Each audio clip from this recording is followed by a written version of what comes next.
नमस्कार, खबर उत्तराखंड देख रहे हैं आप और मैं हूं आपके साथ गौरव राजेंद्र। बुलेटिन की शुरुआत करते हैं। बीते रोज उत्तराखंड में दिवाली का त्योहार बड़े ही धूमधाम से मनाया गया। मुख्यमंत्री पुष्कर सिंह धामी ने दीपावली पर्व के अवसर पर सीएम आवास में अपने परिवार के साथ दीप प्रज्वलित किए और प्रदेशवासियों के सुख, समृद्धि एवं उन्नति की कामना की। मुख्यमंत्री ने अपने संदेश में कहा कि दीपावली का यह पावन पर्व हम सबके जीवन में नया प्रकाश, ऊर्जा और उल्लास लेकर आए। प्रदेश में प्रगति के साथ साथ समाज में शांति और समृद्धि का भी मार्ग प्रशस्त हो।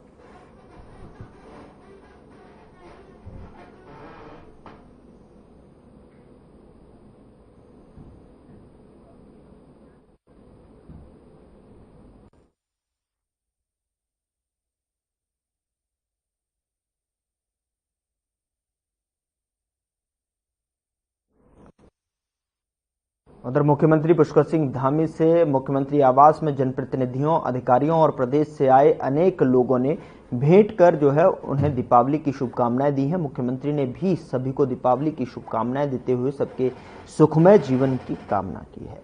इस अवसर पर मुख्यमंत्री ने सभी प्रदेशवासियों की सुख समृद्धि की भी कामना की है।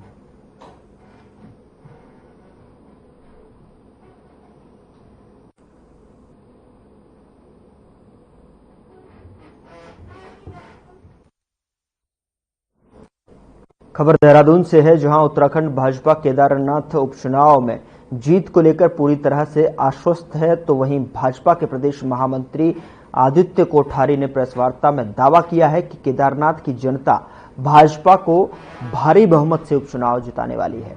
जनता विकास के मुद्दे पर मतदान करेगी और इस दौरान उन्होंने कहा कि कांग्रेस ने अभी से ही हार के बहाने तलाशने शुरू कर दिए हैं। उन्होंने कहा कि कांग्रेस हरियाणा में भी जीत का दावा कर रही थी, लेकिन जल्द ही कांग्रेस का ये भ्रम दूर हो गया और ऐसा ही केदारनाथ उपचुनाव में भी होने जा रहा है।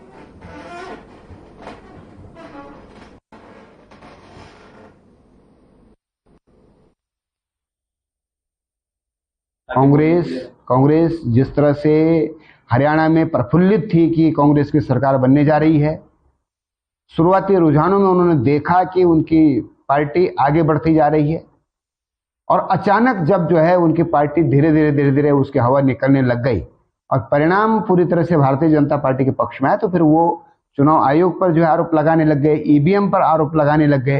ये तो उनकी प्रवृत्ति है, ये तो हमेशा हर चुनाव में करते आए। केदारनाथ विधानसभा में भी उनकी स्थिति ऐसी होने वाली है जैसे हरियाणा चुनाव में हुई है। उधर कांग्रेस कार्यकर्ताओं ने देश के पूर्व गृह मंत्री सरदार पटेल और पूर्व प्रधानमंत्री इंदिरा गांधी को याद किया और इस तस्वीर पर श्रद्धासुमन अर्पित कर बोले, देश के विकास में दोनों की रही अहम भूमिका। देश के पूर्व गृह मंत्री सरदार पटेल की जयंती और पूर्व प्रधानमंत्री इंदिरा गांधी की पुण्यतिथि पर बृहस्पतिवार को कांग्रेस जनों ने दोनों महान नेताओं का स्मरण किया। डॉक्टर जसविंदर सिंह गोगी ने कहा कि उनसे युवाओं को सीख लेकर राष्ट्र की तरक्की के लिए काम करना चाहिए। गोगी ने कहा कि देश के एकीकरण में सरदार पटेल की अहम भूमिका रही। आज जो हम अखंड भारत के रूप में देख सकते हैं, वहीं पूर्व प्रधानमंत्री इंदिरा गांधी के कार्यों को याद करते हुए बताया कि आज देश में जितनी भी प्रगति देखने को मिल रही है, वह इंदिरा गांधी की ही नीतियों के कारण की है।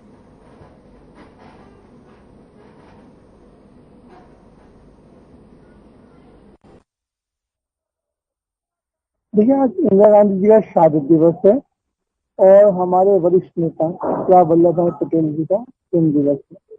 तो आज के दिन हमारे जितने माननीय कांग्रेस कमेटी और कांग्रेस के हमारे जो साथी हैं, आज उनके जो जीवन मूल्य, जो जीवन संघर्ष उन्होंने किया है और जो आज हम लोग खुले वातावरण में सांस ले रहे हैं, जो योगदान उनका रहा है देश के लिए, आज उन लोगों में लोग श्रद्धांजलि अर्पित कर रहे हैं। उनके दिखाए गए जो नक्शे कदमों में चलने के लिए हम लोग ने संकल्प लिया है कि जो उन्होंने मार्ग दिखाया उससे हम लोग चलने का प्रयास करेंगे।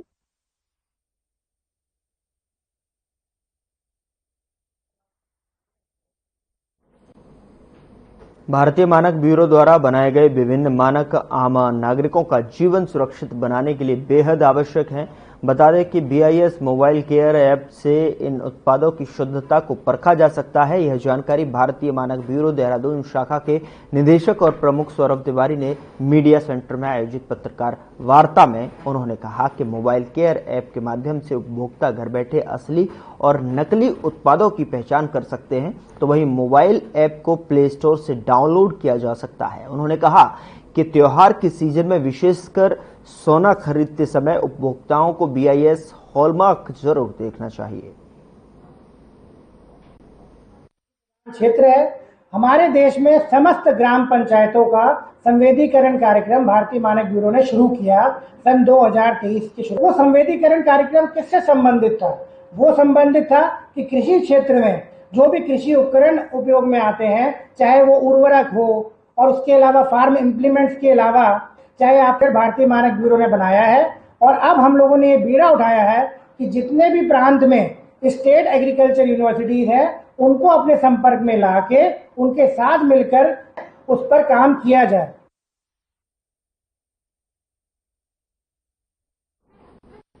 उधर 38वें राष्ट्रीय खेलों की तैयारी के चलते खेल विभाग महंगे उपकरण और अन्य संसाधनों की खरीद में लगी हुई है और ऐसे में अधिकारी भ्रष्टाचार में संलिप्त न हो और यह भी न हो कि आरोप के डर से काम ही न कर सके। इसको ध्यान में रखते हुए रायपुर स्थित अंतर्राष्ट्रीय क्रिकेट स्टेडियम में खेल अधिकारियों के लिए प्रशिक्षण लगाया गया है, जिसमें विशेष प्रमुख सचिव अमित सिंह ने कहा कि जागरूकता के अभाव में अधिकारी भ्रष्टाचार का आरोप लगने से डरे नहीं, बल्कि अपना काम ईमानदारी और नैतिक मूल्यों के साथ में करते रहें। इसके शिविर के जरिए जो है युवा प्रतिभागियों को ईमानदारी और नैतिकता से कार्य करने के साथ साथ किसी दूसरे के भ्रष्टाचार में माध्यम से नहीं बनने के तरीके सिखाए गए हैं।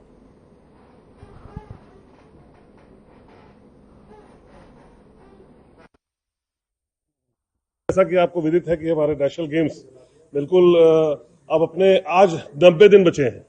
अगर मैं आपको देखूं हमारा जो काउंटर चलता है तो आज 90 दिन बचे हैं और आज हम लोगों ने चूंकि विजिलेंस सप्ताह भी मनाया जा रहा था तो आज हम लोगों ने अपने सारे लोगों की विजिलेंस की ट्रेनिंग कराई है, प्रिवेंटिव विजिलेंस की।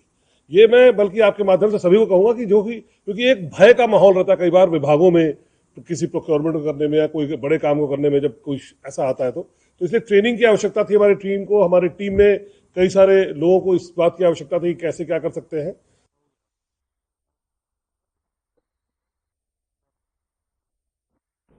खबर रुड़की से है, जहां गंग नहर पर बन रहा लोहे का पुल अचानक से गिर गया और गंग नहर में समा गया और इस पुल का निर्माण रुड़की बीजेपी विधायक प्रदीप बत्रा के प्रयासों के बाद किया जा रहा था, जिसके बनने से क्षेत्र के लोगों को बड़ी राहत मिल सकती थी। पुल गिरने की खबर पर कांग्रेस नेताओं ने सरकार और विधायक पर कटाक्ष करते हुए भ्रष्टाचार की बात कही है।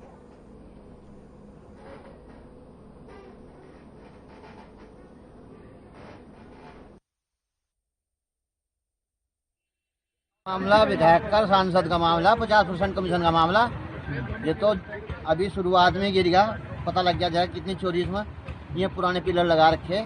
क्या भ्रष्टाचार का इसमें? भ्रष्टाचार तो सीधा भ्रष्टाचार है, 50% भ्रष्टाचार है। सरकार ने कहा 0 टॉलरेंस की सरकार लाओगे, लेकिन 0 टॉलरेंस की नहीं, चारों तरफ भ्रष्टाचार लगाओगे। हिंदू मुस्लिम के नाम पर राजनीति करना, विकास के नाम पर कोई राजनीति। एक पुल पहले भी गिरा था, क्या नाम उसमें? पहले गिरा था, उन मजदूरों को आज तक कुछ नहीं मिला।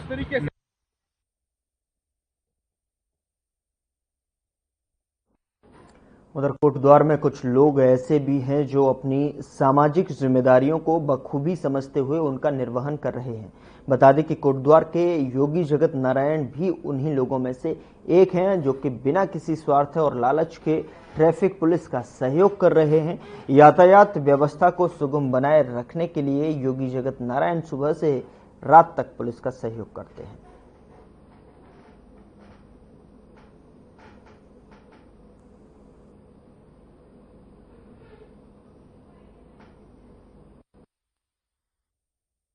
देखिए सर, मैं यहाँ पे विगत जो है 8-10 वर्षों से जो है यातायात का संचालन कर रहा हूँ बखूबी। जो है मेरी इस पर पहले निगाह रहती है। मैंने इसके लिए जो है एडिशनल एसपी से बात की और एसडीएम साहब से भी मैं मिल नहीं पाया, सीओ सैनी साहब से मिला। वॉलंटियर हैं कोटद्वार में जो कि त्योहारों के सीजन में ट्रैफिक चलाने में पुलिस की मदद कर रहे हैं, और ऐसे अगर शहर की व्यवस्था बनाने में लोग अपना सहयोग देंगे तो सच में व्यवस्था बहुत अच्छी बनेगी, और इनको हम अप्रिशिएट भी करते हैं। और अगर ऐसी व्यवस्था लोग खुद से बनाए, एक तो ट्रैफिक के नियमों का पालन करें।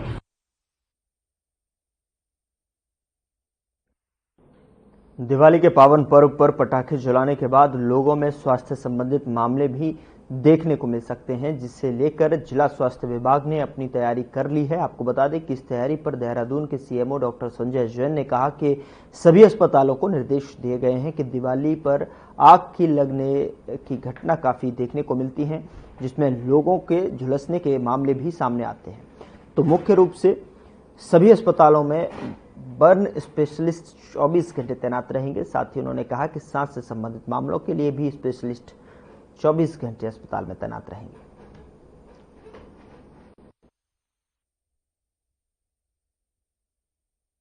मेरे द्वारा कल ही इसमें सभी अस्पतालों को दिशा निर्देश जारी कर दिए हैं कि दिवाली के अवसर पर आग की घटनाएं काफी होती हैं, तो बर्न से संबंधित मरीज और सांस की बीमारी से संबंधित स्पेशली 24/7 रोस्टर के हिसाब से सभी बड़े अस्पतालों में तैनात रहेंगे।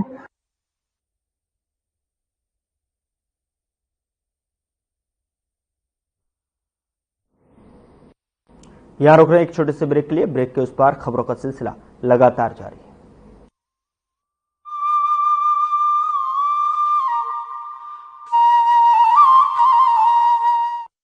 भारत माता की सुरक्षा में जिन सपूतों ने लहू बहाया है, उनके आश्रितों का दायित्व धामी सरकार ने उठाया है। मुख्यमंत्री पुष्कर सिंह धामी ने लिया है शहीदों के परिजनों को स्वावलंबी एवं आर्थिक तौर पर सबल बनाने का संकल्प, जिसके तहत सैनिक कल्याण की दिशा में कई प्रभावशाली एवं ऐतिहासिक निर्णय लिए गए हैं। सबसे पहले तो शहीद के परिवारों को मिलने वाली अनुदान राशि को बढ़ाया गया है, जिसके चलते अब बलिदानियों के आश्रितों को 10 नहीं बल्कि सरकार द्वारा 50 लाख की वित्तीय मदद दी जाएगी। इसके अलावा शहीदों के आश्रितों को सरकारी विभागों में नियुक्ति दी जाएगी। यही नहीं, सरकारी नौकरी के लिए आवेदन करने की समय सीमा को भी 2 साल से बढ़ाकर 5 साल किया गया है। मैं किरण रतूड़ी, शहीद श्री राकेश चंद्र रतूड़ी जी की पुत्री, मुख्यमंत्री श्री पुष्कर सिंह धामी जी का आभार व्यक्त करती हूँ, क्योंकि उनकी सरकार ने कहीं पर भी हमें अकेला नहीं पड़ने दिया। उनकी सरकार द्वारा हमें पूरा सहयोग दिया गया, वह सम्मान दिया गया। इतना ही नहीं, उत्तराखंड में देश के पहले सैन्य धाम का निर्माण भी करवाया जा रहा है। साथ ही किया जा रहा है अग्निवीरों के लिए सरकारी सेवाओं में आरक्षण की व्यवस्था का प्रावधान। कहना गलत नहीं होगा कि उत्तराखंड में सैनिक कल्याण को पहली प्राथमिकता दी जा रही है। मैं स्वाति भट्ट, शहीद भगवती प्रसाद भट्ट की पत्नी, आज उत्तराखंड सरकार का आभार प्रकट करना चाहती हूँ, क्योंकि उन्होंने कभी भी हमें अकेले नहीं पड़ने दिया। सरकारी नौकरी करने का अवसर देकर उन्होंने हमें सशक्त बनाया, सुविधाएं दी, व्यवस्थाएं सुनिश्चित करी। आज हम अपने घरों में, अपने प्रदेश में सुरक्षित हैं, सुरक्षित नींद ले रहे हैं, सुरक्षित चैन से जी रहे हैं, तो केवल और केवल उन्हीं के कारण से, जिन्होंने हंसते हंसते अपने प्राणों का बलिदान कर दिया। जिनकी प्रत्येक सांस मां भारती को अर्पित है, उनके उत्थान के लिए उत्तराखंड सरकार समर्पित है। सूचना एवं लोक संपर्क विभाग उत्तराखंड द्वारा जनहित में जारी। उत्तराखंड ने पकड़ी औद्योगिक विकास की रफ्तार। नए औद्योगिक क्षेत्रों के विस्तार से आएगा निवेश, बढ़ेगा रोजगार। प्रधानमंत्री श्री नरेंद्र मोदी के मार्गदर्शन और मुख्यमंत्री पुष्कर सिंह धामी की दूरदर्शी सोच के चलते प्रदेश में उद्योगों के लिए अनुकूल माहौल तैयार किया गया है। निवेशकों के लिए आकर्षक नीतियां लाई गई हैं। यही वजह है कि हाल ही में आयोजित ग्लोबल इन्वेस्टर्स समिट के दौरान करीब 3,57,000 करोड़ रुपए के निवेश प्रस्तावों पर हस्ताक्षर हुए हैं। उत्तराखंड सरकार के प्रयासों से राज्य में न सिर्फ व्यापक निवेश आ रहा है, बल्कि नए औद्योगिक क्षेत्रों का भी विकास किया जा रहा है। राज्य सरकार के प्रयासों पर मुहर लगाते हुए केंद्र सरकार ने national industrial corridor development programme के तहत ऊधम सिंह नगर जिले के खुरपिया में इंडस्ट्रियल स्मार्ट सिटी विकसित करने की मंजूरी दी है। मुख्यमंत्री पुष्कर सिंह धामी का dream project Khurpia industrial city manufacturing का बड़ा केंद्र बनेगा।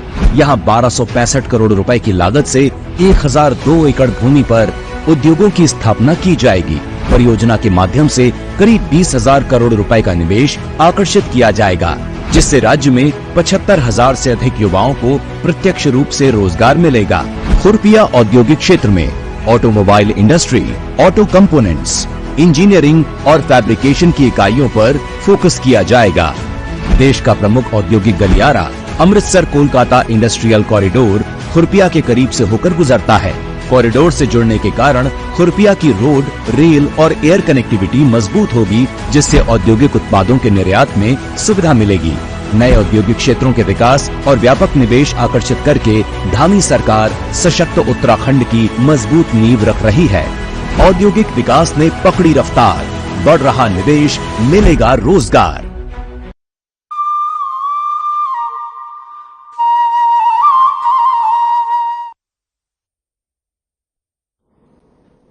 ब्रेक के बाद स्वागत है आपका। खबरों में आगे बढ़ते हैं। राज्य सरकार ने जंगल की आग को नियंत्रित करने और संसाधन जुटाने के लिए पर्यावरण, वन एवं जलवायु परिवर्तन मंत्रालय से 4 अरब से अधिक की राशि की मांग की है, तो वहीं प्रस्ताव तैयार कर शासन ने मंत्रालय को भेज दिया है। इस साल जंगल की आग से हजारों हेक्टेयर वन भूमि पर वन संपदा प्रभावित हुई थी और साथ ही जंगल की आग की चपेट में आने से 11 लोगों की मौत हुई। घटनाओं के मद्देनजर शासन ने मुख्य वन संरक्षक और वन संरक्षक डीएफओ से लेकर अन्य अधिकारियों को अटैच निलंबन की कार्रवाई की थी। जंगल की आग से निपटने के लिए वन विभाग ने 5 साल की कार्य योजना तैयार कर पर्यावरण, वन एवं जलवायु परिवर्तन मंत्रालय को भेजा है और इसमें 404 करोड़ रुपए की मांग की गई है। वन विभाग के प्रस्ताव में जंगलों में छोटे अग्निशमन वाहन तैयार रखने की बात लिखी है, साथ ही वन कर्मियों की सुरक्षा को भी बढ़ाने संबंधी कार्य होंगे।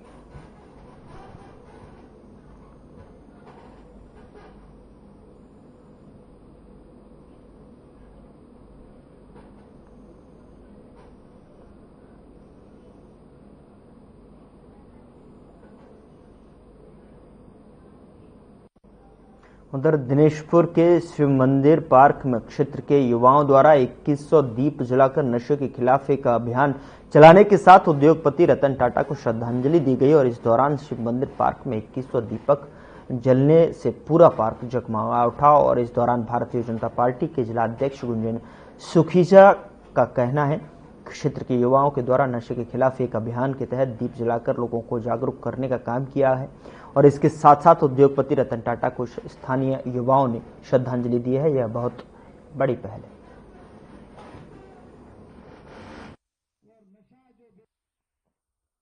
है। दिनेशपुर क्षेत्र में युवाओं के द्वारा किया गया है, बहुत सुंदर पहल की गई है और आज दीपावली का पावन पर्व एक ऐसा पर्व जो सबके जीवन में खुशियों का उजाला लेकर आता है, तो इसी के माध्यम से, इसी उपलक्ष्य में हमारे यहाँ के युवा साथियों ने एक पहल करी है कि इस नशे के खिलाफ भी हम जो अंधेरा है उस अंधेरे को खत्म करने का प्रयास करेंगे। तो मैं यहाँ के अपने सभी युवा साथियों को बहुत बहुत बधाई देता हूँ, बहुत बहुत शुभकामनाएं देता हूँ। हमारे प्रीतम भाई, सुखदेव जी, विष्णु जी, दिसंबर जी, ये पूरी हमारी जो युवा टीम है, निश्चित रूप से जो कार्यक्रम है इसकी मैं सराहना करता हूँ और मैं उन लोगों को बहुत बहुत धन्यवाद देना चाहता हूं जो इस कार्यक्रम को जिन लोगों ने आयोजित किया है। और निश्चित रूप से ये हमारे समाज के अंदर एक बहुत बड़ा जो है परेशानी का कारण है। जिनके बच्चे नशा करते हैं उन माँ बाप की स्थिति कभी जाकर देखो, वो बेचारे कितने परेशान रहते हैं। तो आप लोगों का प्रयास जो है बहुत अच्छा प्रयास है। नशे पीड़ित है, हम चाहते हैं कि जैसे लोग नशे से छोड़कर मतलब खेल कूद में स्वास्थ्य का ध्यान रखें, ठीक है। इस सब चीज़ के लिए हमने सभी युवा मिलकर सोचा है कि आज कुछ ऐसे करते हैं। जैसे रतन टाटा जी हमारे लिए एक मार्गदर्शन है, उन्होंने कितना संघर्ष किया है अपने लाइफ में। संघर्ष करने के बाद आज यहाँ तक पहुँचे कि पूरे वर्ल्ड में मतलब उनका बिजनेस वगैरह चल रहा है। तो हम उनको देख के भी ऐसे चल सकते हैं उनके मार्गदर्शन पे कि हम ऐसे नहीं कि अपने बारे में सोचे। आज अयोध्या पहुँचे थे, इस उपलक्ष्य में आज पूरे भारतवर्ष में अपितु पूरे विश्व में भी दिवाली मनाई जाती है। श्री रामचंद्र जी के उपलक्ष्य में मनाने का इससे रिलेटेड हमने थोड़ा जितने भी हमारे युवा साथी हैं हमने ये सोचा कि श्री रामचंद्र जी क्योंकि चरित्र से ही उनको जाना जाता है और हमें पता है कि अभी कुछ समय से दिनेशपुर अभी तो आसपास के जितने क्षेत्र हैं नशे से युवा किस तरह से पीड़ित हैं उसके तो हमारा जो आज का कार्यक्रम है इस कार्यक्रम का टैगलाइन भी हमारा है कि नशे के अंधकार में।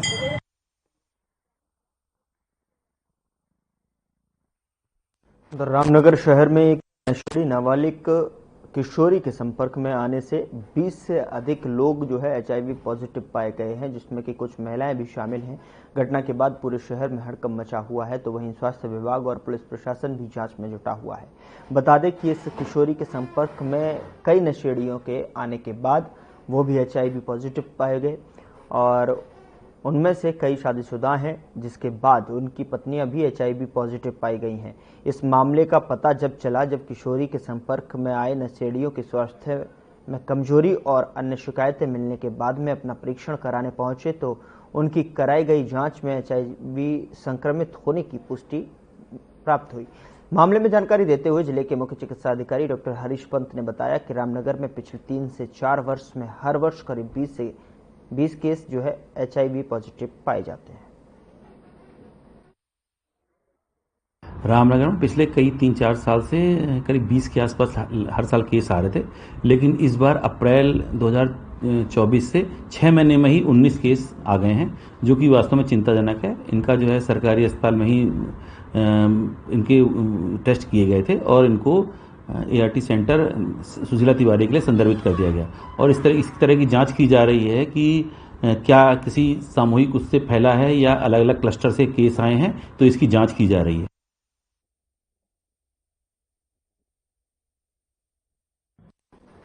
खबर देहरादून से है, जहां उत्तराखंड पुलिस विभाग में युवाओं के पास भर्ती होने का बड़ा मौका है। दरअसल आपको बता दें कि उत्तराखंड अधीनस्थ सेवा चयन आयोग ने पुलिस कांस्टेबल पद पर भर्ती निकाली है, जिसके तहत जो है राज्य में 2000 पदों के लिए कांस्टेबल पद पर भर्ती प्रक्रिया शुरू की गई है। बता दें कि भर्ती 2 चरणों में संपन्न करवाई जाएगी। पहले चरण में शारीरिक दक्षता, तो दूसरे चरण में लिखित परीक्षा आहूत की जाएगी। तो वहीं उत्तराखंड अधीनस्थ सेवा चयन आयोग ने प्रदेश में पुलिस कांस्टेबल पद के लिए बड़ी संख्या में भर्ती निकाली है। आपको बता दें कि आयोग की विज्ञप्ति के तहत जो है जनपदीय पुलिस पुरुष के लिए जो है 1600 और आरक्षी PAC IRB पुलिस के 400 पदों के लिए भर्ती की जाएगी। इस भर्ती के लिए राज्य आंदोलनकारियों के लिए भी सीट निर्धारित की गई हैं। इसमें जनपदीय पुलिस पुरुष जो है पद पर जो है 1600 में से 10% यानी कि 159 पद राज्य आंदोलनकारियों के लिए तय किए गए हैं। इसी तरह PAC और IRB में 400 पदों में से 41 पद आंदोलनकारियों के लिए निर्धारित हैं। इस भर्ती के लिए 8 नवंबर से आवेदन किए जा सकेंगे। बेरोजगार युवा भर्ती के लिए 29 नवंबर तक आवेदन कर सकते हैं।